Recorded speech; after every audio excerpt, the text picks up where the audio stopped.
Irmãos, hoje nós celebramos, né, como nós fazemos sempre, todo primeiro domingo de cada mês, nós celebramos a ceia do Senhor juntos. E enquanto eu preparava meu coração para esse nosso tempo juntos aqui, eu senti que o Espírito gostaria de nos ensinar sobre família, mas não sobre a nossa família biológica, apesar de os princípios que eu vou compartilhar aqui também servirem para serem aplicados no convívio com a nossa família biológica. A nossa reflexão nessa manhã é sobre o nosso convívio na família de Deus, enquanto família de fé. Então, em primeiro lugar, eu gostaria que você abrisse a sua Bíblia em Efésios capítulo 2. O tema da mensagem dessa manhã é marcas de uma família inabalável. Amém? Que é o que nós desejamos ser uns para os outros. Uma família inabalável. Uma família cujos relacionamentos permanecem intactos mesmo depois das intempéries, mesmo depois das crises, mesmo depois dos problemas vencidos. É assim que nós queremos ser. Como uma família inabalável, uma família que permanece junta, uma família que permanece unida. E não é por acaso, irmãos, que nós muitas vezes nos referimos à nossa igreja, à nossa comunidade, como família de fé. Você, vez ou outra, me ouve usar essa expressão aqui. Certamente você também já usou essa expressão alguma vez. Isso é intencional, porque é assim que nós queremos estimular. Porque isso é intencional, porque nós queremos estimular que os irmãos vejam a si mesmos como parte de uma família e vejam uns aos outros como uma família a que pertencem. E nós queremos pensar nisso o mais profundamente possível, embora seja impossível descer o mais profundo que a gente possa nesse tema, no espaço de tempo que a gente tem, para que isso esteja na base, no fundamento das nossas relações. Na base, no fundamento das nossas relações. Sabe, irmãos, nós não podemos perder de vista essa perspectiva da igreja. A igreja não é um lugar para onde nós vamos. A igreja é uma família a que nós pertencemos. Amém? Amém, gente? A igreja não é um clube, a igreja não é, sabe, um grupo de interesses comuns. Embora isso a igreja se pareça com isso em alguns momentos, mas essencialmente a igreja não é um clube, a igreja não é um grupo de interesses comuns. A igreja é uma família, a família de Deus. Amém? Então vamos ler juntos o que está escrito em Efésios capítulo 2, versículo 19. Joga na tela aí, Lucas, por gentileza. Olha lá. Assim, vocês não são mais estrangeiros e peregrinos, mas concidadãos dos santos e membros da família de Deus. Novamente, assim, não precisa ir adiante não, é só o 19, tá, Lucas? Assim, vocês não são mais estrangeiros e peregrinos, mas concidadãos dos santos e membros da família de Deus. Somos membros da família de Deus, amém, irmão? Você pode dar um glória a Deus por isso?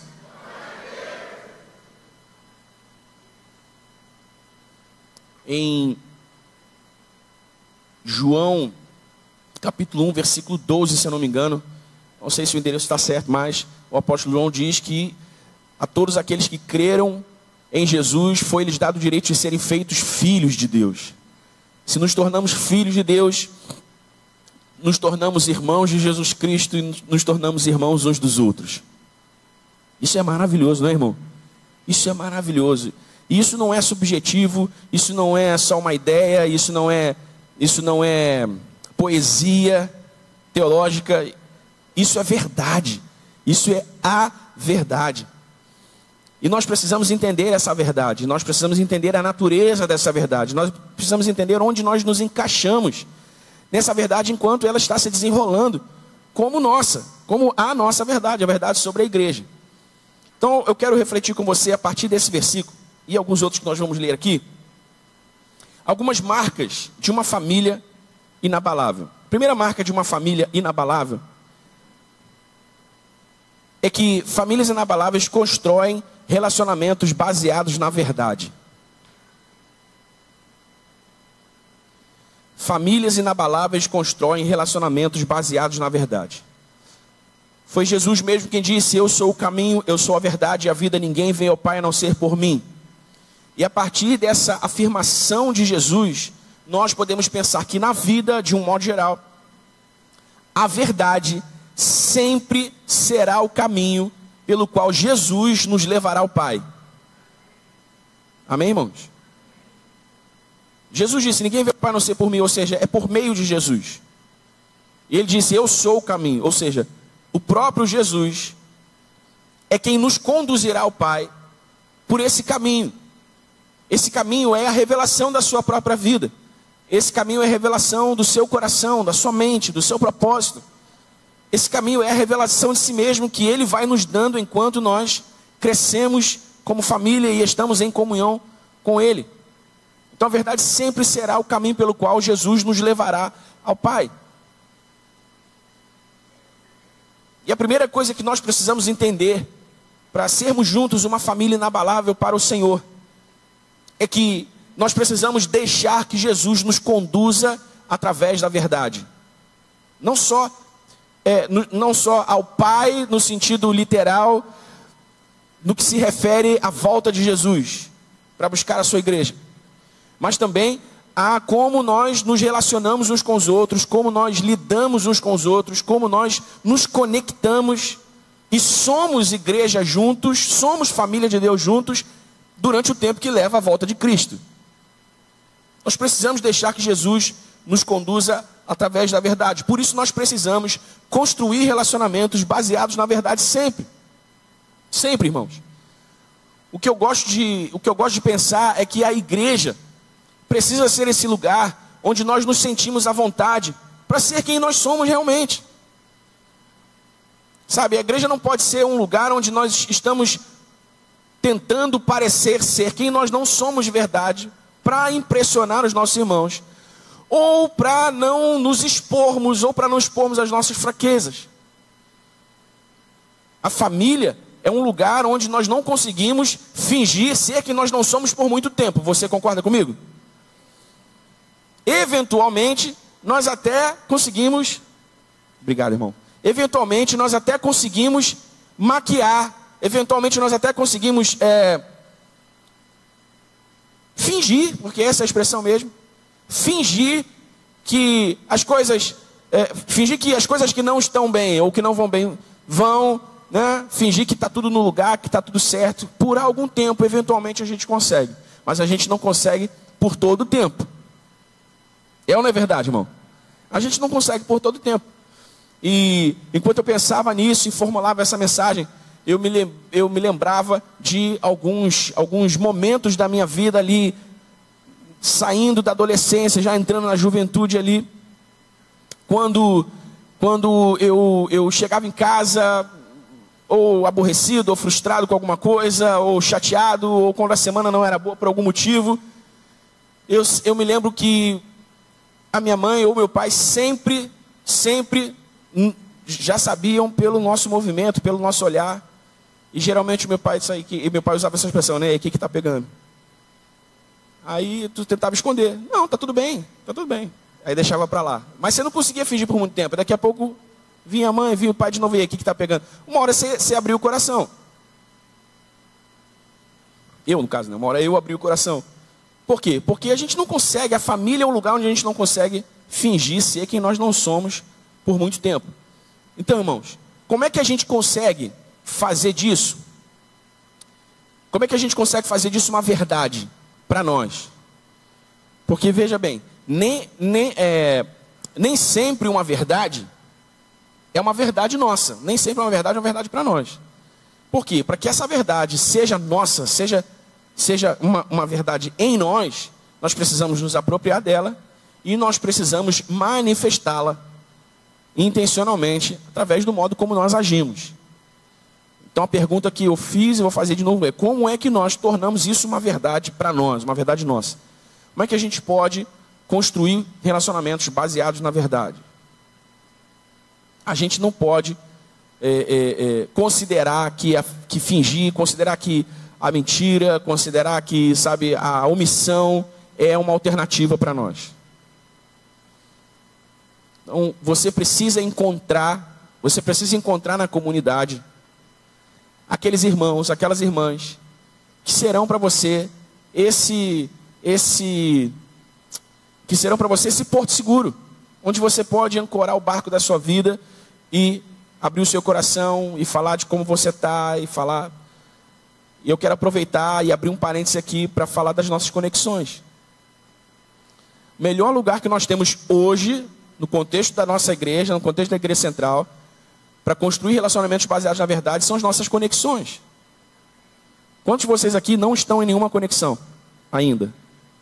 Pode levantar a mão, eu vou criticar você não, então vamos usar algumas mãos de pé. Olha lá atrás, tá? Eu sei, lá atrás também, eu sei que alguns irmãos não estão numa conexão por motivos logísticos. Porque hoje todas as nossas conexões funcionam às quartas-feiras. E funcionam às quartas-feiras à noite. De repente, há irmãos, como o caso do Felipe, eu vi aqui de trás, trabalha até meia-noite, não consegue estar numa conexão. A gente já está correndo para viabilizar a abertura de conexões em outros horários, em outros dias, para que o Felipe possa estar numa conexão. Por quê? Porque a gente entende que as nossas conexões são o melhor lugar que nós temos na nossa igreja hoje para construir relacionamentos baseados na verdade. Porque num ambiente como esse aqui, embora ele não esteja plenamente cheio, já se torna muito difícil que a gente se conecte de verdade uns aos outros e conheça de verdade uns aos outros e possa servir uns aos outros de maneira profunda, de maneira realmente útil. Porque eu não me refiro a esse tipo de serviço como aquele serviço que a gente, não, deixa eu te servir aqui, meu irmão. Não. Estou falando de servir mesmo, sabe, naquilo que são as nossas necessidades mais profundas. Então, se o seu caso não é um caso logístico, Daniel, não estou numa conexão porque eu não sei, sei lá, não encontrei uma conexão legal para mim ainda. Por favor, meu irmão, por favor, não perca tempo. Procure os nossos... Hoje a gente estava mobilizado lá embaixo, antes do culto, numa reunião com os líderes de conexão. Por isso os nossos coordenadores não estão aqui agora. Eles devem estar ajeitando as coisas lá embaixo. Mas pode procurar mim, pode procurar qualquer voluntário de crachá. Olha, eu não estou numa conexão, o pastor falou de manhã, como é que eu faço? Com quem eu falo? E aí a nossa liderança de conexão vai direcionar você para uma conexão que está ativa, que está funcionando. Daniel, eu não estou em conexão nenhuma, mas na verdade eu queria receber uma conexão na minha casa, queria ser um anfitrião. Fala com a gente. A gente está doido para botar uma conexão na tua casa. Se tu quiser abrir a casa, a gente vai botar uma conexão lá. Mas eu quero que você entenda, irmão, que esse é um trabalho de longo prazo, né? Esse é um trabalho de longo prazo. Nós começamos um trabalho com conexões, com pequenos grupos nos lares, em 2018. Interrompemos na pandemia, 2019, eu acho. Começamos em 2019, interrompemos na pandemia e depois nós esperamos a melhor oportunidade para retomar o trabalho. Retomamos o trabalho ano retrasado, ou passado, não lembro. Retrasado. Retomamos o trabalho com as conexões no ano retrasado. E, como eu disse, é um trabalho de longo prazo. Eu sei que as coisas não vão explodir de uma hora para outra. Então a gente tem que ir construindo devagarinho, mas a ideia que a gente quer transmitir para a igreja com as nossas conexões é que é impossível que a gente crie relacionamentos profundos num ambiente macro, um ambiente muito grande como esse, embora não esteja cheio. É impossível, não é? Eu olho aqui por alto para os irmãos com quem eu nunca conversei pessoalmente para conhecer as demandas, conhecer as necessidades, e não é porque eu não quis, é porque a gente não teve a oportunidade. E muitas vezes é muito difícil que a oportunidade surja. Mas as conexões, quando se encontram regularmente toda semana, elas dão essa possibilidade para que a gente se encontre, fale, converse, ore uns pelos outros, sirvam uns aos outros. Por quê? Porque o fato é que nós não podemos ser uma família de fé saudável e, como eu estou propondo através dessa reflexão, inabalável, se nós não construirmos relacionamentos baseados na verdade. Amém? Domingo, todo mundo senta aqui com cara de crente, todo mundo está bem, todo mundo está cheiroso, está bem arrumado. Mas como é que foi teu sábado? Como é que foi teu domingo de manhã cedo? Ninguém sabe, né? Como é que foi a tua semana? De repente você está vindo de uma semana, sabe, difícil, dura demais, e você não conversou com ninguém, você não falou com ninguém, você não teve com quem trocar, ninguém pôde orar por você. Então, se nós queremos e nós precisamos ser uma família inabalável, nós devemos construir relacionamentos baseados na verdade. No contexto direto da nossa igreja, eu quero usar essa primeira marca de uma família inabalável para fazer propaganda das nossas conexões. Você não pode deixar de estar numa conexão. A gente falha muito também aqui por não estar falando sempre das conexões, por não estar criando, por não ter criado ainda mecanismos para que os irmãos acessem mais facilmente, né, as nossas conexões. A gente também falhou pra caramba, mas eu quero encorajar que os irmãos se interessem, que os irmãos procurem, que os irmãos busquem saber e se integrem, estejam presentes num grupo, só para você saber, não dessa leva que eu apresentei aqui na semana passada, mas de alguns outros irmãos que já vieram, conversaram comigo de outras igrejas para se tornar membro da igreja. Eu sempre digo que eu não coloco isso dessa maneira porque todos são bem-vindos aqui sempre. Mas eu quase que digo que é um critério. Cara, você tem que estar numa conexão. Você precisa participar de uma conexão. E eu já tento encaminhar a pessoa ali, que é para que ao longo do tempo a gente consiga essa homogeneidade, a gente consiga que toda a igreja esteja presente numa conexão. E que as nossas conexões estejam cada vez melhores. Que os nossos líderes estejam cada vez mais bem treinados. Que as nossas reuniões sejam cada vez mais dinâmicas, cada vez mais agradáveis, cada vez mais profundas, cada vez mais legais. Para que todos sintam vontade, queiram estar lá. Mas tudo isso para dizer, para reforçar que uma família inabalável constrói relacionamentos baseados na verdade e nós não podemos ser uma família inabalável se não estivermos dispostos a isso. Amém? Diga comigo, disposição. Tem uma expressão que o pessoal usa aí fora, vamos querer, né? Vamos querer. O que é disposição? Disposição é o querer. É o querer, está disposto. Eu vou fazer o que for preciso. Eu sei que às vezes você chega cansado e tal, e você quer ir para casa rápido, irmão. É uma horinha. É uma horinha, às vezes é 1h20, 1h15, 1h20. Essa é a nossa orientação. Algumas passam, mas assim, é porque todo mundo está de acordo. Todo mundo gosta de estar lá junto. Tem conexão que é até difícil de acabar, porque os irmãos gostam tanto de estar junto que, vamos embora, irmão, está tarde. Mas vai, participe. Esteja junto. E encontre um meio de abrir o seu coração. Encontre um meio de se conectar. Encontre um meio de ser quem você é. Amém, irmãos? Encontre um meio de ser quem você é. Não é? Eu sei que, cara, não sei porque que eu estou insistindo tanto nesse ponto aqui. Eu nem avancei para os outros ainda. Mas é porque talvez esse seja um dos maiores desafios de uma igreja de médio porte como a nossa, né? É crescer sem perder o sentimento familiar da igreja. É crescer sem perder o sentimento familiar. É crescer sem que os irmãos se sintam assim, eu entro e saio, não conheço ninguém. Eu entro e saio, ninguém fala comigo, não falo com ninguém. Eu entro e saio. Esse talvez seja um dos maiores desafios. E as conexões, elas existem, os grupos pequenos, as células, qualquer nome que dão aí, elas existem para que isso não aconteça. Para que isso não aconteça. Porque você cai numa conexão, você logo se conecta, né? O nome está dizendo, você conecta, você já tem alguém que vai ligar para você, que vai mandar mensagem para você, com quem você vai falar, com quem você vai trocar, vai abrir o teu coração, alguém que você vai se lembrar, alguém de quem você vai se lembrar num momento de necessidade. Como acontece pra caramba, os nossos líderes de conexão, alguns que estão aqui, vão poder testemunhar. Toda semana, sobe pedido de oração, é ou não é? Aconteceu tal coisa, orem por mim. Aí todo mundo já interage, não, a gente está orando, conta com a gente. Aí daqui a pouco o irmão compartilha o testemunho, ela venci. E todo mundo se alegra e aquilo se torna um testemunho na reunião seguinte. E nós precisamos superar esse desafio, irmãos, para que a gente não se torne... eu não sei nem, honestamente, estou sendo bem vulnerável aqui. Honestamente, eu nem sei se isso é possível, mas eu quero morrer tentando. Eu quero morrer tentando. Nem sei se é possível crescer pra caramba sem perder sentimento, mas eu quero morrer tentando. Por quê? Porque, irmãos, eu estava, vendo a nossa resenha lá dos homens sexta-feira, churrasco, futebol, e aí eu estava com o Anderson numa comunhão com ele lá na casa dele ontem, aí o cunhado dele perguntou assim, mas o futebol de vocês lá, vocês oram antes de começar? Eu falei, a gente ora, né, para não ter problema, né? É bom, mas orando não tem problema, se não orar então... Irmão, um monte de homem junto, futebol, sabe como é que é? Mas ninguém perde a graça não, é só aquele probleminha saudável. Mas eu estava vendo assim, que coisa legal, cara. Eram, sei lá, acho que uns 40 caras ali. Comendo churrasco, brincando, se divertindo. E eu estou o tempo todo falando aqui da resenha. Olha, irmão, eu mandei lista de transmissão, vídeo. Falei, cara, não me dá desculpa que você não joga bola, porque a resenha é para todo mundo.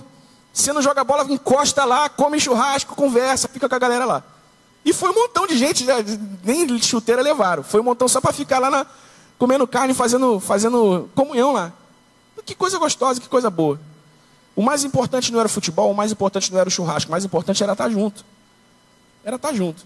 E a gente vai tentando fazer o que a gente pode para não perder esse espírito, né? Mas isso não pode ser só uma iniciativa de um grupo. Isso não pode ser só uma iniciativa de um ministério. Isso precisa ser uma disposição individual de cada um. Amém? É uma disposição individual de cada um. Porque se você não vir à igreja com esse sentimento de que você está indo se encontrar com a sua família, mas aí tu vem, é só para pegar um louvor, pegar uma palavra e meter o pé. Tu consegue isso na internet. Consegue isso sem sair de casa.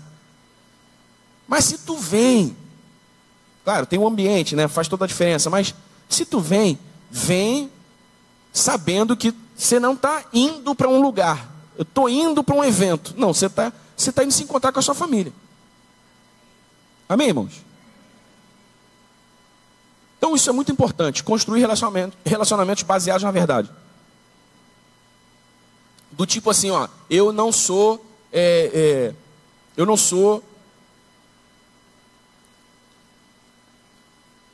criando um personagem para parecer legal, para parecer bonito para vocês. Cara, eu sou isso aqui. Eu sou isso aqui, você vai me encontrar na padaria de bermuda e chinelo comprando pão, é isso aqui. Você vai me encontrar lá no mercado, como eu encontro o Carlos várias vezes lá. Aí a Érica começa a ligar, perguntando cadê o macarrão, porque eu estou já 40 minutos conversando com o Carlos dentro do Vianense. Eu sou todo chinelo e bermuda, eu não sou aquilo lá. A ideia de construir relacionamento baseado, na verdade, é essa, irmão. Entendeu? Não é... Sabe, não é parecer ser. Parecer ser não é importante. O importante é o que você é de verdade, porque você não vai conseguir parecer ser o que você não é por muito tempo. Então, não demanda só grupo, não demanda só um ministério, não demanda a disposição individual de cada um. Certo? Amém, irmão? E já fica aqui o chamado para a próxima resenha. Você que não foi nessa, vai na próxima. E a gente vai fazer outras coisas para estar junto com os homens também, mas vamos estar junto. Vamos estar juntos, vamos se conectar, vamos construir relacionamentos baseados na verdade sempre. Amém?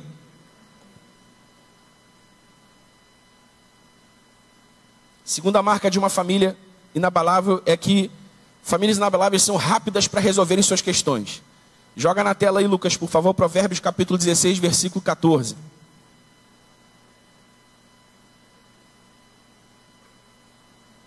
Provérbios 16, 14. O furor do rei é como um mensageiro da morte, mas o homem sábio consegue acalmá-lo. Um homem sábio consegue acalmá-lo. A sabedoria, irmão, carrega esse poder de acalmar o furor. Carrega esse poder de... A sabedoria de Deus, né? A sabedoria divina. Carrega esse poder de acalmar o furor, de aplacar a ira. E nós precisamos trazer isso para o nosso contexto. E incluir nesse esforço de construir uma família inabalável, não só o desenvolver relacionamentos baseados na verdade, mas também ser rápido para resolver nossas questões. Porque olha só, irmão, guarda isso que eu vou te dizer aqui, ó. Uma vez disseram isso para mim e eu nunca mais esqueci. Tudo que se permite cresce. Você pode responder, pode dizer comigo? Tudo que se permite cresce. Diga de novo, com mais convicção. Tudo que se permite cresce. Então, se você deixar que sentimentos danosos criem raiz no seu coração por causa do que alguém fez, por causa do que alguém disse, irmão, isso vai crescer. Isso vai crescer a ponto de você não encontrar outra alternativa para esse problema a não ser o rompimento, a não ser a separação, não é? Não, eu não quero matar junto, não dá para ter comunhão com essa pessoa. Como assim, irmão? Como assim? Aquele ditado, né? Quando um não quer, dois não brigam. se a gente pensar nesse ditado, não do ponto de vista da omissão, de deixar para lá o problema, mas da disposição de dar um passo para trás. Tá tranquilo, irmão, pô, vamos resolver isso aqui, de boa. Mas sabe, ao invés de ficar ali, tentando prevalecer sobre o outro, porque quando os sentimentos danosos criam raiz no nosso coração, irmão, com o tempo a gente só vai encontrar essa alternativa, o rompimento, quebrar. Então nós precisamos ser sábios e prontos para resolvermos as nossas questões antes que a contenda surja. Amém? Amém, irmão? Antes que a contenda surja. Cara, do ponto de vista prático, isso faz todo o sentido do mundo.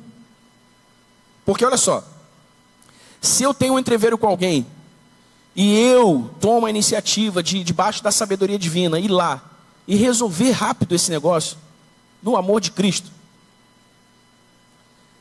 Olha só, irmão, quanto tempo eu ganho? Porque um dia que eu não resolvo, vira 2, vira 3, vira 4, eu começo a dormir e acordar pensando naquilo, eu fico o dia inteiro remoendo aquele negócio, e olha o que acontece, já aconteceu comigo, eu sou um ser humano igual a você, com certeza já aconteceu com você também. Aí, no momento em que você está pensando naquilo, o diabo consegue uma brecha na tua mente, e ele começa a colocar pensamentos na tua mente. Que pensamentos são esses? Você começa a se ver em cenários em que ou você está se vingando, né? Ou aquele teu irmão com quem você teve um entreveiro, ele está quebrando o pé, ou ele está acontecendo alguma coisa, e você está assim,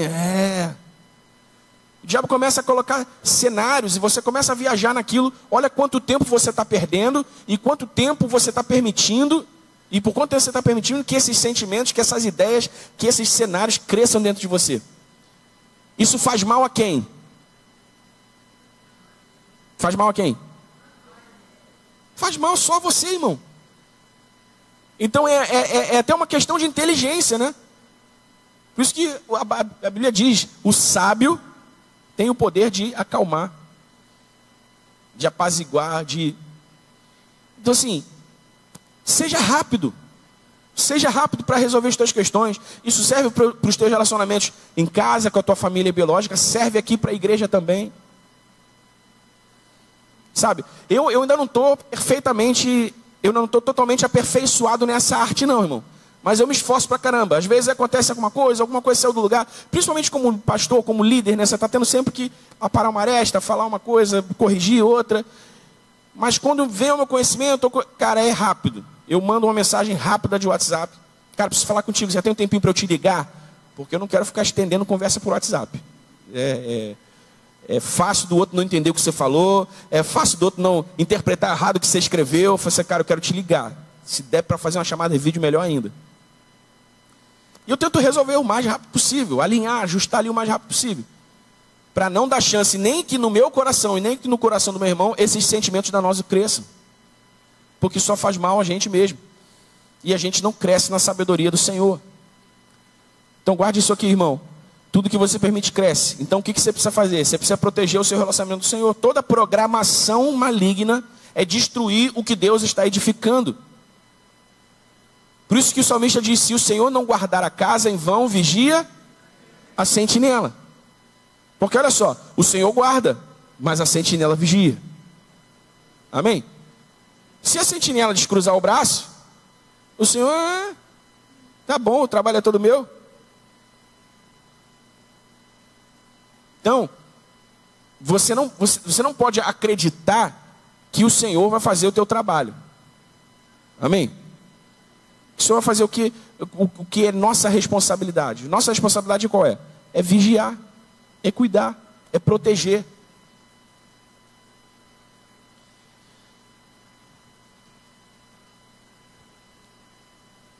Você está comigo aqui, irmão?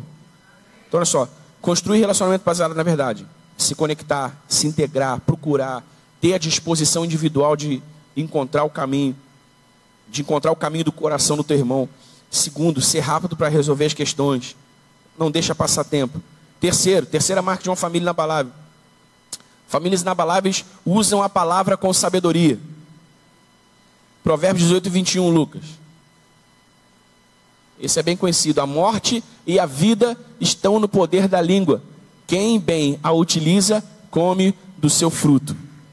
Cara, esse versículo é muito poderoso. A morte e a vida estão no poder da língua, da palavra. Uma palavra pode matar, uma palavra também pode trazer vida. Amém? E a gente precisa lembrar disso na hora em que a gente estiver comunicando, na hora que a gente estiver conversando, na hora que a gente estiver falando com os nossos irmãos, falando uns com os outros. Paulo, eu não separei esse versículo para a gente ler junto, mas Paulo diz assim, olha, que a vossa palavra seja temperada com sal, para que você saiba responder a cada um como convém.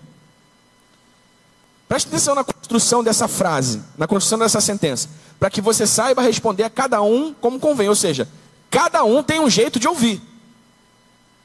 Amém? Cada um tem um jeito de ouvir. Tem coisas que eu falo de um jeito com meu cunhado, que eu não vou falar jamais com você. Né? Tem brincadeiras que eu faço com meu cunhado, que eu jamais vou fazer com você. Por quê? Porque cada um tem um jeito de ouvir, cada um tem um jeito de receber, e isso vai se adequando à medida em que a gente vai crescendo em intimidade um com o outro. Amém?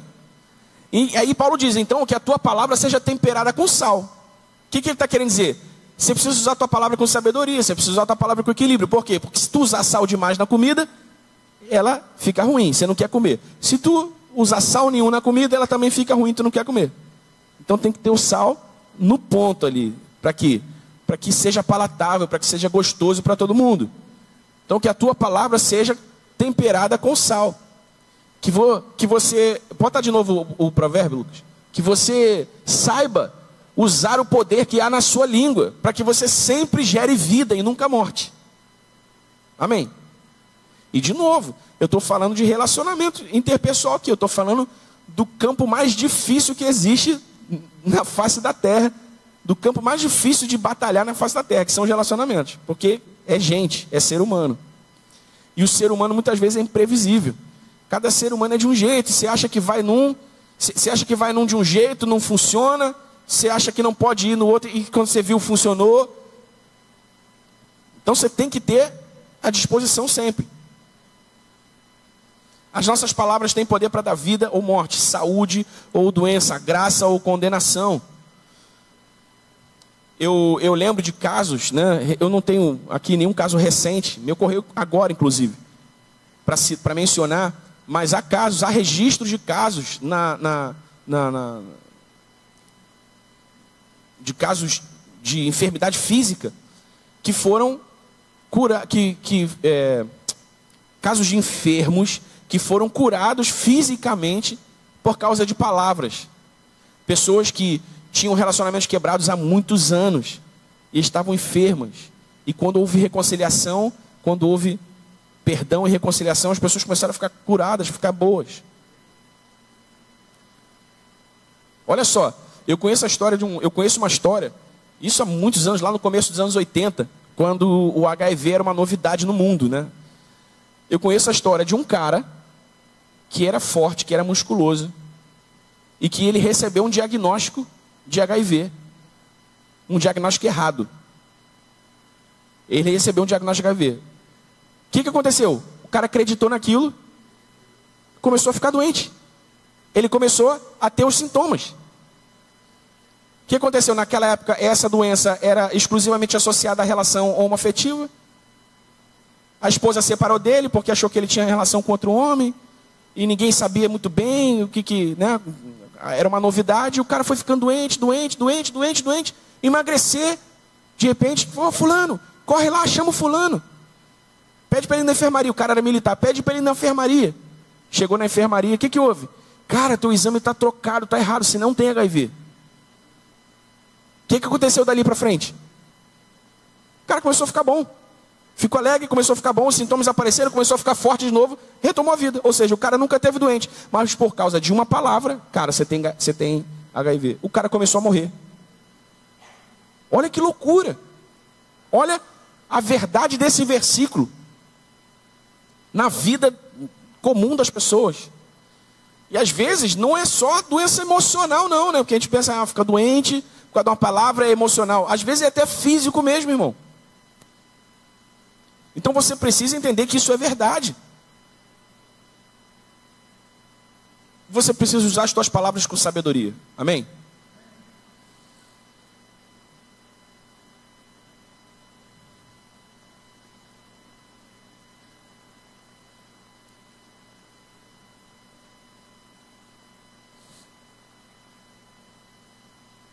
O manual da boa educação, pura e simplesmente já ensina. A gente não pode ser, a gente não deve ser grosseiro com ninguém, a gente não deve ser indelicado com ninguém, a gente deve saber respeitar os limites das pessoas, a gente deve saber perceber as pessoas quando elas estão confortáveis com o que a gente está falando, quando elas estão desconfortáveis com o que a gente está falando. Se elas estiverem desconfortáveis, você para de falar. A gente precisa ter essa sensibilidade. Porque, de novo, a igreja é uma grande família. Então eu já estou partindo aqui do pressuposto que a gente vive como uma família. Certo?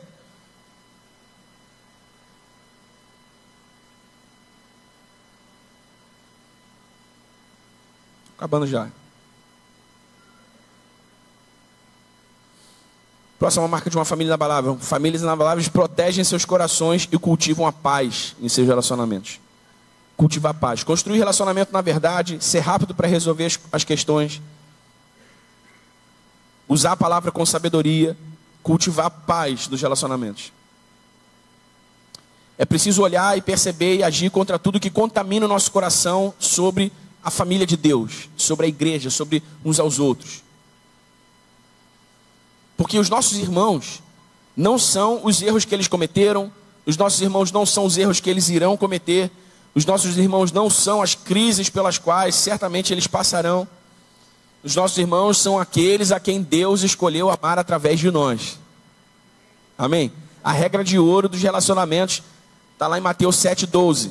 Jesus disse: assim como vocês querem que os homens tratem vocês, tratem eles também. Ah, Daniel, mas ele não merece. Isso é outro problema. A regra de ouro é essa. Por quê? Mesmo que aquela pessoa que em tese não mereça um bom tratamento, e você vai lá e dá aquele bom tratamento, irmão, mesmo que dela você não receba aquilo de volta, certamente o Senhor vai te recompensar por aquilo de outra maneira, vindo de outro lugar. Amém? Então você tem que lembrar disso. Deus escolheu amar os nossos irmãos através de nós. Porque assim, ó, é fácil eu chegar e dizer assim, Everton, Deus te ama. É fácil eu dizer isso e ir embora. Mas demonstrar objetivamente amor, demonstrar objetivamente, abraçar, falar, caminhar mais uma milha, ouvir, ajudar numa necessidade, abrir caminho, usar a influência para abençoar aquela pessoa, aí já é mais difícil. Você precisa se livrar de um monte de problemas para isso. Você precisa se livrar do egoísmo, você precisa se livrar da indiferença, você precisa se livrar de um monte de sentimentos ruins. Você precisa olhar com amor para ti, para o teu irmão. Então é diferente. Deus escolheu amar os nossos irmãos através de nós. E se eles não estão sendo amados através de nós, eles não estão vivendo a graça do amor de Deus. Não é porque eles são pessoas ruins, não. É porque nós não estamos vivendo e andando nessa verdade como nós deveríamos.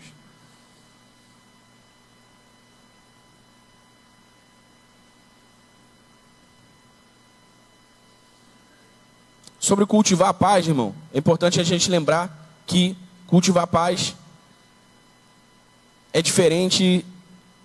Olha só, manter a paz é diferente de fazer a paz. Jesus diz assim: bem-aventurados são os pacificadores. Pacificadores, está colocado aí como um verbo, não é? Pacificador quem é? É quem faz a paz. É quem cria a paz. É diferente você manter a paz, porque para manter a paz, você precisa só ignorar. Você precisa só jogar debaixo do tapete, você precisa só fingir que aquilo não existe. Ah, não mexe nisso não, vai dar muito problema, vamos manter a paz aqui, vamos Eu quero manter minha paz. Você nem toca naquele assunto. Você está fazendo a paz? Não. Muitas vezes, irmão, para fazer a paz, a gente vai precisar de uma guerrinha. Muitas vezes. Cara, senta aqui, porque se a gente tiver que quebrar um pau agora, a gente vai quebrar, mas a gente vai sair daqui em paz um com o outro. Você entende do que eu estou falando? Cara, essa maturidade é linda. Essa maturidade é linda. E quando falta para a gente essa maturidade, a gente retarda o nosso crescimento espiritual, a gente retarda o nosso desenvolvimento. Por quê? Porque Deus vai tratando com a gente na medida da nossa maturidade. Você quer que Deus te trate como um bebezinho sempre? Você quer que Deus te trate como uma criancinha sempre? Você quer que Deus te trate como um adolescente que fica emburrado, quebra relacionamento e vai embora? Ou você quer que Deus te trate como um adulto responsável? Sabe? Então a gente precisa crescer e amadurecer para aprender que fazer a paz é diferente de manter a paz. Para fazer a paz a gente vai precisar olhar de perto, a gente vai ter que perceber esses pequenos vermezinhos que vão comendo pouco a pouco a vida que há nos relacionamentos. A gente vai precisar trabalhar na terra, a gente vai precisar limpar a terra, a gente vai precisar nutrir a terra, para que a paz não apenas exista, mas aumente sempre e cada vez mais, para que nessa grande família de Deus todos sejamos felizes e realizados no Senhor. Amém, irmão? E é importante entender também a diferença entre felicidade e alegria, né? Porque mesmo o sujeito feliz pode não viver 100% do tempo alegre. A gente vai ter os nossos problemas e isso vai causar tristeza, mas nós não perdemos a nossa felicidade, porque ela está no Senhor e porque ela está sendo evidenciada o tempo todo através dos nossos relacionamentos na nossa família de fé. Amém? Efésios 4:32, para terminar. Famílias inabaláveis são intencionais e perdoam sempre. Pelo contrário, sejam bondosos e compassivos uns para com os outros, perdoando uns aos outros, como também Deus em Cristo perdoou vocês. Lembra que eu falei da disposição, que é o vamos querer? Vamos querer? Tem a disposição, tem o vamos querer e tem também o ser intencional. O que é o ser intencional, irmão? O ser intencional é calcular o impacto das suas ações, calcular o impacto das suas palavras, todas as vezes que você se move, todas as vezes que você fala. É não ser e fazer assim, à toa, por acaso. Não, você tem que lembrar que aquilo vai chegar de um jeito no teu irmão, que aquilo vai tocar o teu irmão de algum jeito. E aí você precisa ser intencional. Todas as vezes que eu estou ouvindo alguém conversar, seja para compartilhar um problema ou pedir um conselho, qualquer coisa, eu estou ouvindo com os ouvidos, mas no meu espírito eu estou assim: Senhor, me ajuda a ser o mais intencional possível aqui. Me ajuda a dar o melhor conselho que eu puder, me ajuda a ajudar o meu irmão de verdade. Você sabe, você precisa sempre... Cara, não é fácil. Mas você precisa se lembrar que assim, tudo que você faz, tudo que você fala, o jeito como você abraça, o jeito como você não abraça, quando você não liga, quando você liga, quando você não mandou uma mensagem, tudo isso está comunicando. Às vezes tu pensa assim: ah, mas que maturidade também, só porque eu não liguei ele está chateado. Cara, isso vai depender de quem é mais maduro aí, né? Se tu for maduro, tu entende que não vai te custar nada ligar. Tu vai ligar para o irmão não ficar chateado mesmo, entendeu? Mas se tu não ligar, aí o irmão do lado de lá também, ele vai entender que, se ele for maduro, ele vai entender que não é uma ligação que muda a natureza da relação. Está entendendo esses caminhos aí de ida e volta? Mas você precisa ser intencional. Ser intencional, ser intencional, ser intencional. Às vezes uma mensagem às vezes muda tudo, irmão. Uma mensagem às vezes se torna uma resposta de oração. Às vezes uma mensagem se torna uma resposta de oração. A pessoa está orando, pedindo a Deus um sinal, alguma coisa, e de repente cai uma mensagem lá, puf, com aquela palavra inspirada, com aquele versículo bíblico, né? Eu tenho pavor de corrente de WhatsApp, irmão. Pavor. Mas às vezes pinta um negócio assim, pinta um bom dia com um versículo que tu estava precisando. uma flor assim amarela, né? Um bom dia, com aquele versículo que tu está precisando. Aquele que tu está precisando ouvir naquela hora. Então, com certeza eu já perdi muitos versículos que falariam comigo, porque corrente às vezes eu nem abro. Mas, de vez em quando tu abre uma que, caramba, Deus falou aqui comigo através desse versículo, através desse texto, dessa palavra. Mas faz diferença, a verdade é que faz diferença. Então, irmãos, para finalizar, nós precisamos nos responsabilizar pelos nossos relacionamentos. Amém? Amém, irmão? Olha só, o clima da igreja, o clima relacional da igreja, não é responsabilidade do pastor. É responsabilidade de todos. Amém?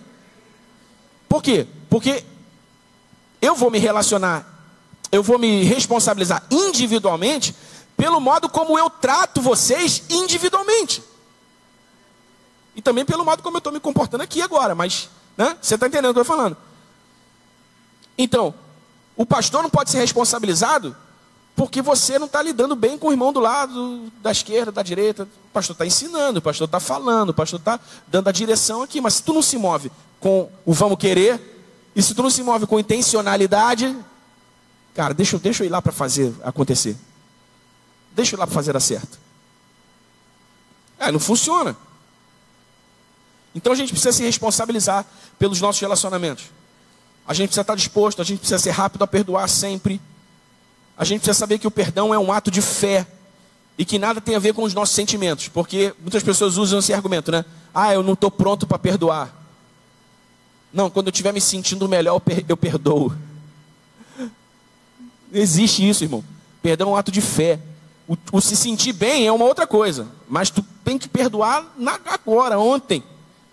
Perdoa. Senhor. Como é que se perdoa assim, Daniel? Eu não sei como que faz, me ensina. Tá, então eu vou te ensinar. Aconteceu lá uma coisa qualquer que tipo, Senhor, em nome de Jesus, eu abro meu coração diante do Senhor agora e te peço que o Senhor, com a tua mão poderosa, arranque de dentro de mim todo sentimento ruim, todo sentimento danoso, todo pensamento ruim, todo pensamento impróprio a respeito desse meu irmão. Eu perdoo o meu irmão agora com o teu perdão. Em nome de Jesus, sara o meu coração, cura o meu coração, não me deixa ficar doente por isso.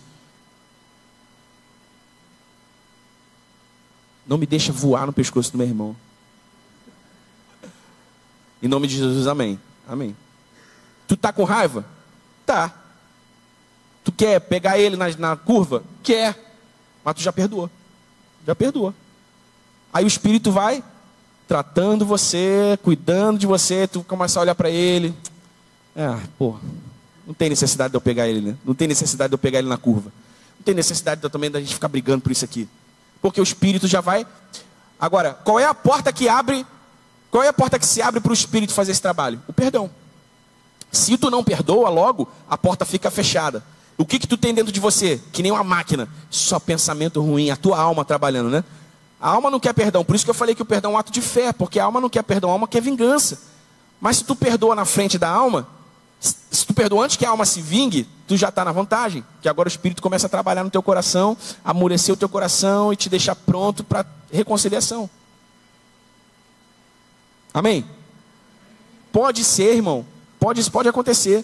Pode acontecer de você não ver mais a pessoa, pode acontecer de... Cara, pode acontecer. Mas você já perdoou no teu coração como um ato de fé. Está tudo certo. Amém?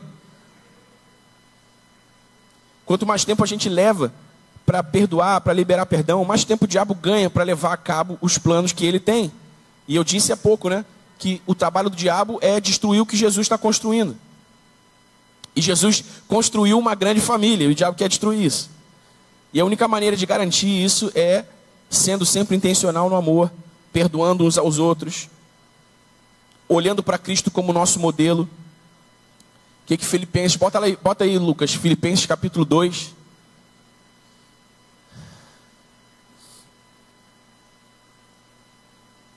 Filipenses 2, pode avançar, acho que é o 13. Não. É onde fala lá do sentimento, tendo em vós o mesmo sentimento de Cristo, que mesmo sendo Deus. Esqueci o versículo. Aí, não. Avante. Aí, é isso, então volta. Volta no 5. Tenham entre vocês o mesmo modo de pensar de Cristo Jesus. Que, mesmo existindo na forma de Deus, não considerou o ser igual a Deus algo que deveria ser retido a qualquer custo. Pelo contrário, ele se esvaziou, assumindo a forma de servo, tornando-se semelhante aos seres humanos e reconhecido em figura humana. Ele se humilhou, ele tornou-se obediente até a morte de cruz. Por isso também Deus o exaltou sobremaneira e lhe deu o nome que está acima de todo nome, para que ao nome de Jesus se dobre todo o joelho nos céus e na terra e debaixo da terra, e toda língua confesse que Jesus Cristo é Senhor, para a glória de Deus Pai. Olha só, para que Jesus tivesse a sua recompensa, ele teve que se humilhar, se esvaziar.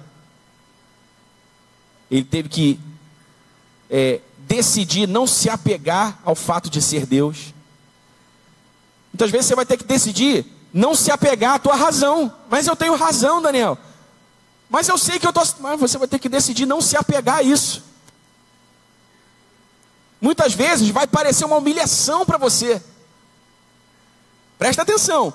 Muitas vezes vai parecer uma humilhação para você. Mas aí quando você se lembrar, quando você pensar assim, caramba, que humilhação eu ter que ir lá, eu não fiz nada, agora eu vou ter que ir lá, que humilhação. Aí você lembra de Jesus. E lembra de Paulo falando, tende em vós o mesmo modo de pensar de Jesus. Jesus era Deus. Ele precisava fazer o que ele fez? Não, mas o que ele fez? Se humilhou.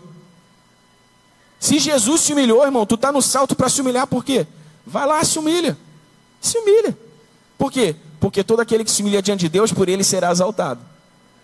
Mas quem se exalta diante de Deus, por ele será abatido. Então se você fica mantendo a tua posição de arrogância, de orgulho, e não quer ir porque não quer se humilhar, uma hora o próprio Deus pode te derrubar. Só para você lembrar assim, baixa a tua bola. Então o que tu faz? Tu perdoa logo, tu se humilha logo, né? Lembra de Jesus. Lembra de Jesus.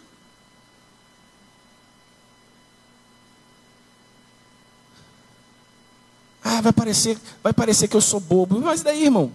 Tu é bobo? Tu é bobo? Não. Tá bom, tu já sabe que tu não é bobo. Mas vai parecer. Daí se parecer. Pelo menos tu está ganhando um relacionamento. Pelo menos tu está, conservando a paz. Pelo menos você está avançando na instrução bíblica. Pelo menos você não está sendo orgulhoso. Pelo menos tu está exalando o amor de Jesus no teu modo de viver. Não é melhor viver assim? Paulo disse assim, olha, não andeis ansiosos por coisa alguma, mas tornem conhecidas diante de Deus as vossas petições, pela oração, pelas súplicas, com ação de graças. E a paz de Deus, que excede todo entendimento, guardará a vossa mente e o vosso coração em Cristo Jesus. Presta atenção. Presta atenção. Porque não é difícil entender que a paz de Deus o que é a paz de Deus que excede todo entendimento. É aquela paz que a gente sente e não sabe nem como. Tá, beleza, pode ser. Mas a paz de Deus que excede todo entendimento, irmão, significa que é a paz de Deus que repousou sobre um coração que abriu mão de entender tudo. Amém? A paz de Deus que excede todo entendimento não é só aquela paz, aquela sensação boa que a gente sente sem saber de onde veio. Não. É a paz que repousa sobre um coração que abriu mão de entender tudo, de ter todas as respostas. Que abriu mão de ter toda a razão, que abriu mão de ter toda a prerrogativa. Amém? Aí a gente vai entender por que Jesus mesmo morrendo estava em paz com Deus. Porque Jesus se humilhou. Abriu mão. Jesus, irmão, mesmo na cruz, gozou a paz de Deus que excede todo entendimento, no cumprimento da sua missão. E assim deve ser conosco. Amém? Como eu disse, esses princípios aqui, eles são perfeitamente aplicáveis na sua família biológica. No teu casamento, no teu relacionamento com os teus filhos, com os teus irmãos, com aquele teu cunhado mala. O pessoal diz cunhado não é parente. Irmão, meu cunhado é meu irmão. Meu irmão, de verdade, ele chegou nessa igreja aqui, a gente era criança. Então isso é tudo caô, mano. Isso é tudo conversa do mundo. Você pode ter relacionamentos profundos na igreja. Você pode ter relacionamentos profundos com os teus irmãos. Você pode viver nessa realidade que parece até uma utopia, mas que vale a pena morrer por ela. Por quê? Porque você entende que a palavra de Deus, ela é a verdade. Ela não é uma verdade possível, ela é a verdade, amém? E que Jesus, eu comecei dizendo, Jesus é o caminho, Ele é a verdade. Então, irmão, a gente vai se estranhar? Vai. Eventualmente eu vou dizer alguma coisa que você não vai gostar? Vou. Eventualmente você vai agir de um modo que eu vou ficar chateado como pastor? Vai. Mas se toda vez que isso acontecer, a gente tomar a decisão de se afastar, a gente nunca se torna uma família para valer, né?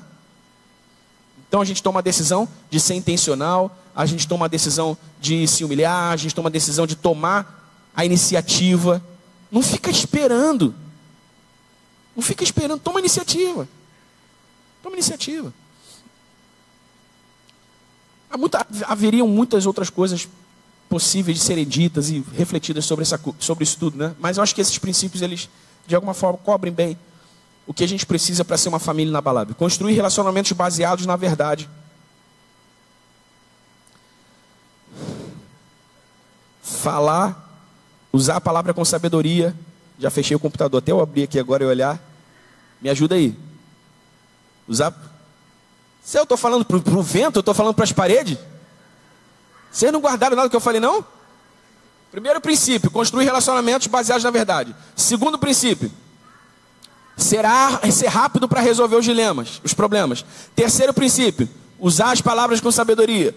Quarto princípio, proteger o coração e cultivar a paz. Quinto princípio, eu parei no quarto. Acho que eu parei no quarto, né? Isso aí. Amém, gente? Amém? De verdade? Então, o que eu falo não é da boca para fora, tá? Assim, não é da boca para fora, não é só para ficar parecendo legal, não. Mas quando acabar o culto, não sai correndo, não. Duas coisas, ó. Primeiro, quando acabar o culto, tu não sai correndo para ir embora para casa. Por quê? Porque eu acabei de te dar uma encorajada aqui a se conectar, a conhecer, a falar, tá com os irmãos, tá? Então essa é a primeira coisa. Daniel, mas eu sou meio tímido. É só fazer cara de tímido. Fica parado e fica assim. Aí os irmãos que não são vão estar perto de você. Ali, a palavra foi para ele. Ei, irmão, chega aí. Entendeu? Mas vamos trocar, né? A gente está na luta aí com a reestruturação do nosso espaço, pensando como a gente pode melhorar as coisas, né, para proporcionar outras situações para a igreja, como por exemplo, ter um espaço para a gente poder almoçar junto. Tem quentinha. Ao invés de levar quentinha, não tem quentinha, hein? Vai só comer aqui. Então vamos ficar junto e comer junto, vamos almoçar junto, né? Vai ter um espaço apropriado para isso e tal. Mas tudo parte do vamos querer e tudo parte da intencionalidade. Você precisa tomar a iniciativa de ser essa igreja para o teu irmão. Amém? Amém, irmão? Tome a iniciativa. Então não vá embora correndo. Olha rapidamente uns dois irmãos que você não costuma, normalmente você não fala, e vai falar com ele.